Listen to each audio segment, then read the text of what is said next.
Hi friends, welcome to my channel. இன்றைக்கி என்ன செய்ய போகிறேன்னாக்கா சப்பாத்தி, பரோட்டா, தோசை, இட்லி எல்லாத்துக்குமே தொட்டு சாப்பிட்ற மாதிரி ஒரு கிரேவி மாதிரி பண்ண போகிறேன். எதுலன்னு பார்த்தீங்கன்னா ப்ரக்கோலியில் தான் பண்ண போகிறேன். இந்த ப்ரக்கோலியில் வந்துட்டு எல்லாருமே மசாலா போட்டு இஞ்சி பூண்டெல்லாம் போட்டு மிளகாத்தூள் போட்டு கிரேவி மாதிரி பண்ணுவாங்க. நான் வந்து வித்தியாசமாக க்ரீன் கலர்லேயே அப்படியே சூப்பராக ஒரு கிரேவி ரெடி பண்ண போகிறேன். இப்போ இதுக்கு என்னென்னலாம் எடுத்துருக்கேன்னு பாருங்கள். இப்போ இந்த ப்ரொக்கோலி கிரேவி பண்ணுறதுக்கு பெருசாக ஒரு ப்ரொக்கோலி எடுத்திருக்கேன். பச்சை பட்டாணி எடுத்திருக்கேன். நல்லா ஃப்ரெஷ்ஷாக உள்ள பச்சை பட்டாணி எடுத்துக்கோங்க. அடுத்தது பார்த்திங்கன்னா பாலக்கீரை க்ளீன் பண்ணி எடுத்து வச்சுருக்கேன் ஒரு கட்டு. கொத்தமல்லி கொஞ்சம், பச்சை மிளகா தேவையான அளவு காரத்துக்கு போட்டுக்கோங்க. ஒரு பெரிய வெங்காயத்தை 4 கட் பண்ணி வச்சுருக்கேன். ஒரு 10 பல் பூண்டு, இஞ்சி ஒரு துண்டு எடுத்து வச்சுருக்கேன். இதில் பார்த்திங்கன்னா பட்டை, கிராம்பு, அன்னாசிப்பூ 1, இது பிரியாணி இலை ஒரு 2 பீஸ் வச்சுருக்கேன். இதில் பார்த்திங்கன்னா ஒரு 10 போல் முந்திரி பருப்பு வச்சுருக்கேன். கெட்டி தயிர் எடுத்து வச்சுருக்கேன். ஒரு கரண்டி, ஒரு குழி கரண்டி அளவுக்கு கெட்டி தயிர் எடுத்து வச்சுருக்கேன். இப்போ தாளிக்கிறதுக்கு பட்டர் எடுத்து வச்சுருக்கேன். உப்பு, இவ்வளோ தான். இதை வச்சுட்டு ஒரு கட்டு கீரை தண்ணி வச்சாச்சு. இதில் கீரையை போட்டு ஒரு 2-3 நிமிஷம் வச்சுட்டு அப்படியே எடுத்துடலாம். இது வந்து பிளான்ச் பண்ணுறதும்பாங்க.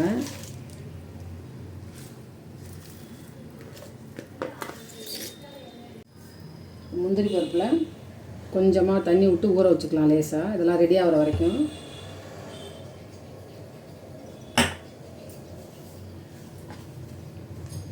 காஞ்ச பட்டாணியில் செஞ்சிங்கன்னா உங்களுக்கு அந்த அளவுக்கு டேஸ்ட் கிடைக்காது. உங்களுக்கு இது மாதிரி நல்லா ஃப்ரெஷ்ஷாக பச்சை காயாக இருந்து உரித்து எடுக்கிறோம் பாருங்கள், இதுதான் நல்லாயிருக்கும் பெரும்பாலும். இப்போ பட்டாணி எடுத்தாச்சு. இதையும் கொஞ்சம் தண்ணி விட்டு கழுவிட்டு ப்ரக்கோலின்னு இந்த பச்சை பட்டாணி போட்டு தான் இப்போ பண்ண போகிறேன். சூப்பராக இருக்கும். நல்லா குழந்தைங்களாம் நல்லா விரும்பியும் சாப்பிடுவாங்க, பெரியவங்க எல்லாருமே சாப்பிட்லாம். சைட் டிஷ்ஷுக்கு, டின்னருக்கு சப்பாத்தி, பரோட்டா எல்லாத்துக்குமே நல்லாயிருக்கும். இது இப்படியே இருக்கட்டும். இப்போ வந்து இந்த ப்ரக்கோலினை சின்ன சின்ன பீஸாக கட் பண்ணி பூச்சி எதுவும் இல்லாமல் இதையும் பார்த்து எடுத்துக்கலாம். அப்படியே நல்லா ஃப்ரெஷ்ஷாக இருக்கா பார்த்துக்குங்க. ரொம்ப காஞ்சி கலர் மாறிட்டு ஒரு மாதிரி எல்லோ கலரில் வந்துடும். அதெல்லாம் போட்டிங்கன்னா நல்லா இருக்காது. அதில் சத்தும் கிடையாது உங்களுக்கு. நல்லா இது மாதிரி பச்சையாக க்ரீன் கலரில் எப்படி இருக்கணும், இந்த மாதிரி ஃப்ரெஷ்ஷாக எடுத்துக்கோங்க. இப்போ சின்ன சின்ன பீஸாக உடச்சி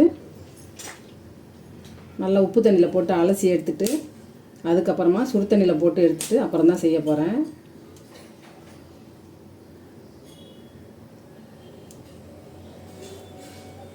காலிஃப்ளவர் மாதிரி தான் இதுவும், பூச்சி இருக்கும் சில சமயத்தில். இந்த மாதிரி பார்த்துட்டு அதுக்கப்புறமா போட்டுக்கோங்க. அப்படியே திருப்பி போட்டுட்டு ஒரு 2 நிமிஷம் வச்சு எடுத்துடலாம். ரொம்ப நேரம் வேக விட்டாக்கா அதில் உள்ள சத்தெல்லாம் தண்ணியிலே போயிடும். இப்போ கீரை நல்லா வணங்கி வந்துச்சு.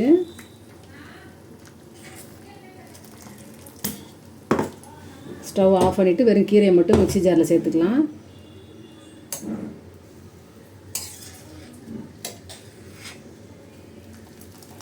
நல்லா ஆறட்டும். இப்போ நல்லா சூடு ஆறட்டும். ஆறின பிறகு இதை நைஸாக அரைச்சி எடுத்துடலாம். இந்த தண்ணியை கொட்டிட்டு வேறு தண்ணி மாற்றிக்கலாம். இப்போ க்ளீன் பண்ணி வச்சுருக்க ப்ரக்கோலின் போட்டுக்கலாம். நல்லா 2 தண்ணி விட்டு நல்லா க்ளீன் பண்ணி வச்சு பூச்சி இல்லாமல் நல்லா செக் பண்ணி எடுத்துக்கோங்க. நல்லா ஃப்ரெஷ்ஷாக இருக்குது.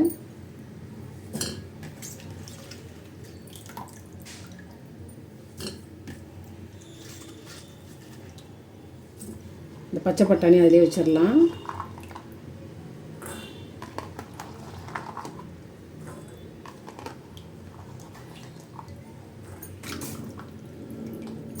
வித்தியாசமாகவும் இருக்கும், உங்களுக்கு பச்சை வாசனை வராது. அதுக்கு தான் இதெல்லாம் பண்ணிக்கிட்டு இருக்கேன். அந்த ராஸ்மெல் இல்லாமல் அந்த கிரேவி இருக்கிறதுக்காக வேண்டி தான் இப்படி பண்ணிக்கிட்டு இருக்கேன். ட்ரை பண்ணி பாருங்கள், கண்டிப்பாக ரொம்ப நல்லாயிருக்கும். அதுலேயே இந்த வெங்காயத்தையும் வச்சுக்கலாம். ஒரு வெங்காயத்தை 4 கட் பண்ணி வச்சுருக்கேன். அதே போல் அந்த கிரேவிக்கு தேவையான பச்சை மிளகா எடுத்துருக்கேன்.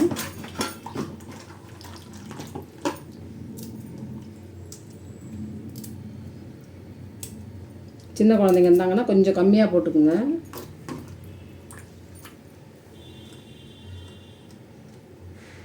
இப்போ இதுவும் போட்டாச்சு. இப்போ ஸ்டவ் ஆன் பண்ணிக்கலாம்.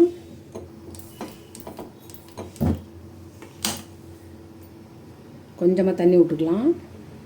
தேவைப்பட்டால் அரைக்கும்போது கிரேவி ரெடி பண்ணும்போது லாஸ்ட்டாக விட்டுக்கலாம். இந்த வெங்காயம், பூண்டு, ப்ரொக்கோலின்னு எல்லாமே ஒரு ஆஃப் குக் ஆகிற மாதிரி தான் எடுக்க போகிறேன். இதில் ஊற்றுற தண்ணி ஒரு அரை வேக்காடு வெந்ததுக்கப்புறம் அதை வடித்து எடுத்துடலாம். அதையே தான் அப்படியே கிரேவிக்கும் யூஸ் பண்ண போகிறேன். ஒரு தட்டு வச்சு மூடிடலாம். அப்படியே ஒரு 2-3 நிமிஷம் கழித்து கொஞ்சம் அப்படியே கலந்து விட்டோம்னாக்கா ஈவனாக எல்லாமே வெந்துடும். அப்படியே இதுக்கு வந்து பார்த்திங்கன்னா தக்காளி கிடையாது, மஞ்சத்தூள் கிடையாது, மிளகாத்தூள் கிடையாது, எதுவுமே கிடையாது. நல்லா க்ரீன் கலரில் அழகாக பார்க்குறதுக்கும் நல்லாயிருக்கும். அதே சமயத்தில் டேஸ்ட்டும் ரொம்ப சூப்பராக இருக்கும். இப்போ இது அரை வேக்காடு வேகட்டும். இப்போ இதெல்லாம் வேகிற டைமில் இந்த பாலக்கீரையை அரைச்சி எடுத்துகிட்டு வந்துடலாம். நைஸாக சூடு ஆறிடுச்சு. இப்போ பாலக்கீரையை அரைச்சி எடுத்தாச்சு.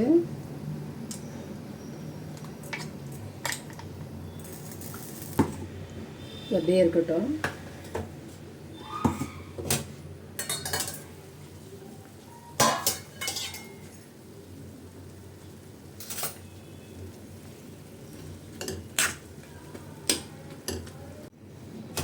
இப்போ ஒரு 10-15 நிமிஷம் போல் வச்சாச்சு.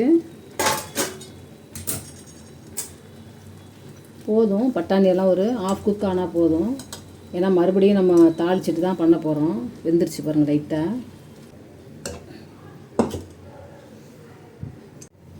இப்போ வெங்காயம், இஞ்சி, பூண்டு எல்லாத்தையுமே எடுத்துக்கலாம்.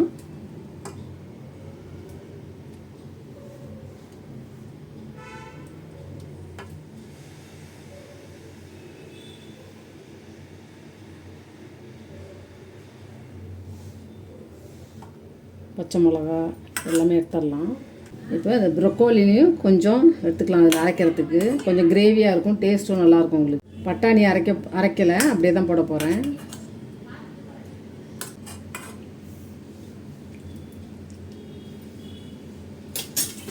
இது ஃபுல்லாக ஆறட்டும்.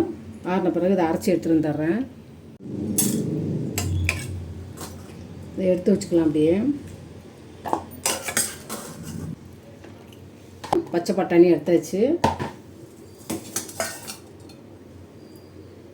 தண்ணி அப்படியே வடித்து வச்சுக்கிட்டோம்னாக்கா கிரேவிக்கு தேவையானதை விட்டுக்கலாம். அப்படியே இப்போ எல்லாம் நல்லா ஆறிடுச்சு. அப்படியே அரைச்சிக்கலாம்.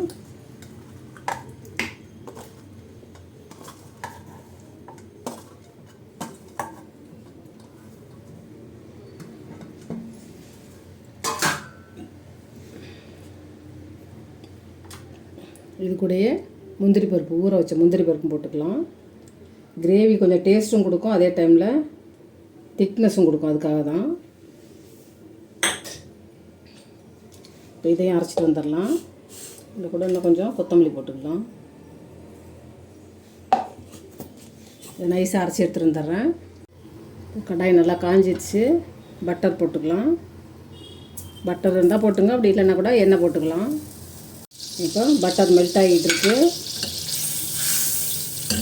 இந்த டைமில் பட்டை, கிராம்பு, ஏலக்காய் எல்லாத்தையுமே போட்டுக்கலாம்.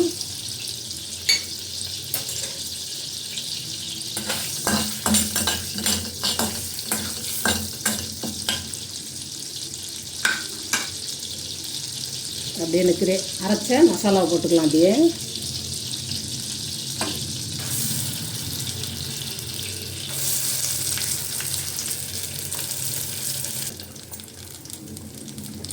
பாலக்கீரை அரைச்சதும் போட்டுக்கலாம்.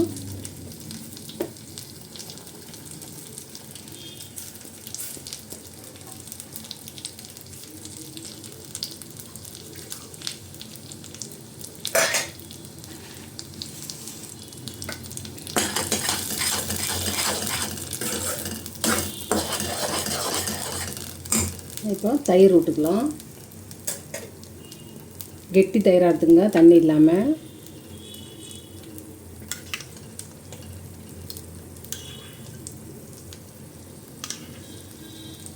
தக்காளியும் கிடையாது, லெமனும் கிடையாது. இந்த தயிரோட அந்த புளிப்பு மட்டும்தான் அதுக்கு. ஒரு 5-6 ஸ்பூன் போல் விட்டுருக்கேன். எல்லாத்தையும் சேர்த்து நல்லா கலந்து விட்டுடலாம்.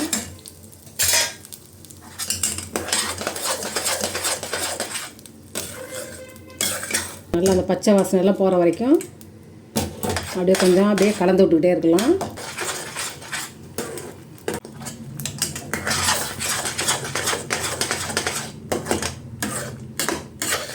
நல்லா இப்போ பச்சை வாசனை போகிற அளவுக்கு வதக்கி விட்டாச்சு.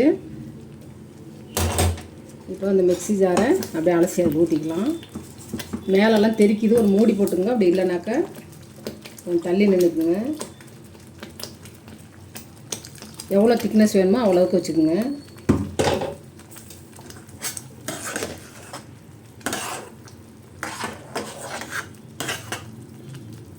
இந்த அளவுக்கு வச்சுருக்கேன் நான். அப்போ தான் தொட்டு சாப்பிட நல்லாயிருக்கும். ரொம்ப தண்ணியாக வச்சிங்கனாலும் நல்லா இருக்காது. இப்போ இதுக்கு தேவையான உப்பு போட்டுக்கலாம்.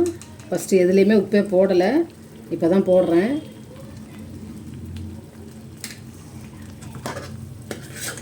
ரொம்ப தண்ணியாகவும் இல்லாமல் ரொம்ப திக்காகவும் இல்லாமல் அப்படி வச்சுக்கிட்டிங்கன்னா தொட்டு சாப்பிட்றதுக்கு நல்லாயிருக்கும். ஆறினோன்னா கொஞ்சம் திக்காகிடும் அப்படியே. இப்போ இந்த ப்ரொக்கோலினும் பச்சை பட்டாணியும் போட்டுக்கலாம்.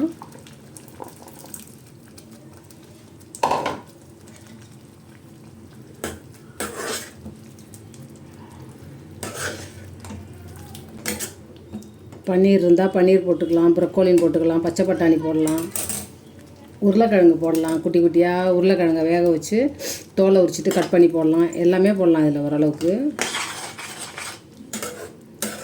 அந்த இது டபுள் பீன்ஸ்னு ஒன்று வரும் பாருங்கள், பட்டர் பீன்ஸு டபுள் பீன்ஸ்னு ஒன்று வரும். பட்டை பட்டையாக ரோஸ் கலரில் உள்ள பெருசு இருக்கும். அதுவுமே நல்லாயிருக்கும் இந்த கிரேவிக்கு. அது கிடச்சதுனாலும் வாங்கி போட்டுருங்க. இப்போ மீடியம் ஃப்ளேமில் ஒரு 5 நிமிஷம் வச்சிடலாம். ஏன்னா ப்ரொக்கோலினும் பச்சை பட்டாணியும் ஆல்ரெடி வெந்தது, ஆஃப் குக் ஆனது. அதனால் ஒரு 5 நிமிஷம் அல்லது ஒரு 10 நிமிஷம் வச்சு எடுத்துடலாம். ஃபுல்லாக திரிச்சிருச்சு கிச்சன் பூரா. இப்போ சூப்பராக ப்ரொக்கோலினும் பச்சை பட்டாணி போட்டு கிரேவி சூப்பராக ரெடி ஆயிடுச்சு. ஒரு பவுலில் மாற்றிடலாம்.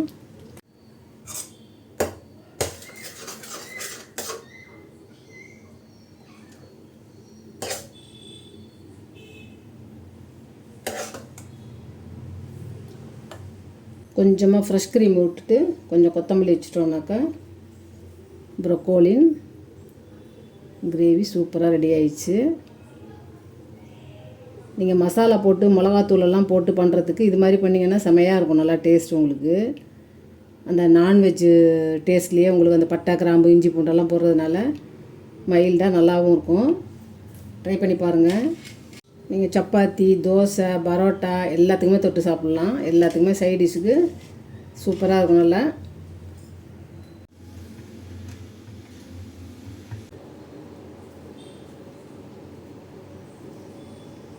சுட சுட நல்லா ஆவி பறக்க பரோட்டா, அப்படியே ப்ரொக்கோலின் கிரேவி.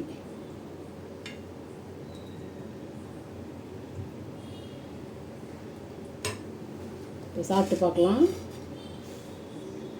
தோசை, சப்பாத்தி, இட்லி எல்லாத்துக்குமே தொட்டு சாப்பிட்லாம். நல்ல பூவாட்டம் இருக்குது பாருங்கள் பரோட்டா.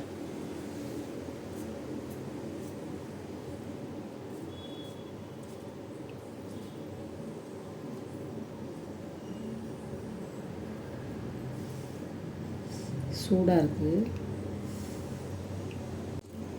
செம்மையாக இருக்குது. காரமும் மைல்டாக இருக்குது, ரொம்ப காரம் வைக்கல.